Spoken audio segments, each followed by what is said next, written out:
আসসালামু আলাইকুম আমার ভাই ও বোনেরা, আজকে তোমাদেরকে দেখাবো শোল মাছ দিয়া নতুন আলু দিয়া একটা রেসিপি করে দেখাবো। চুলায় কড়াই বসায় দিছি, আমি রান্নার জন্য তেল দিয়ে দিব। একটু ভাজে নেব।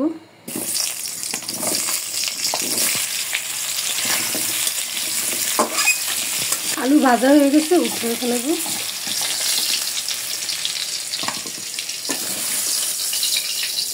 এইভাবে আলু ভাজি করে তরকারি রান্না করলে অনেক মজা হয় তরকারি। এই তেলের ভিতরে আর একটু তেল দিয়ে দিব রান্নার জন্য। শুকনো মরিচ বাটা 1 টেবিল চামচ, জিরা ও ধনিয়া বাটা 2 টেবিল চামচ, আদা রসুন বাটা হলো 2 টেবিল চামচের মতো, আধা কাপ পেঁয়াজ বাটা,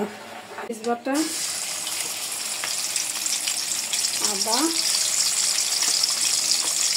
শুকনো মরিচ, জিরা, ধনিয়া, স্বাদ মতো লবণ, হলুদের গুঁড়া 1.5 টেবিল চামচ, মশলা কষানোর জন্য গরম পানি,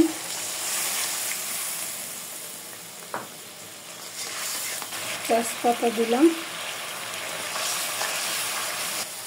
মশলা কষানো হয়ে গেছে, মাছ দিয়ে দেব।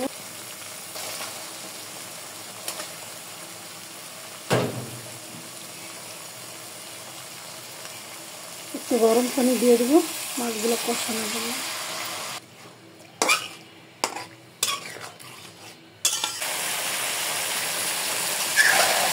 মাছগুলো কষানো হয়ে গেছে, আমি এখানে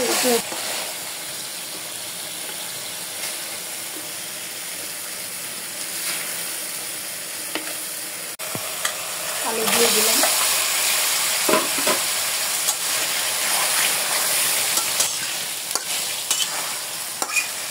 আলু যেহেতু ভাজা, বেশি একটা কষাবো না, গরম পানি দিয়ে দেবো রান্নার জন্য।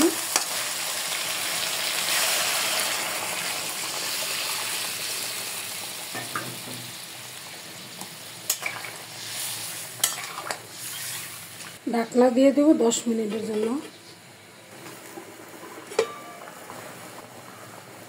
মাছ দিয়ে দেব।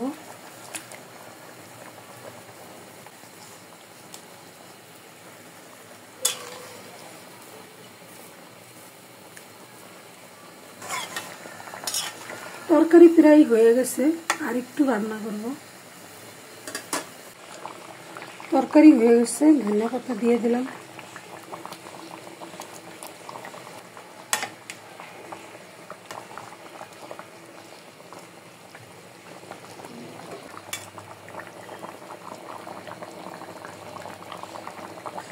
চুলা বন্ধ করে দেব।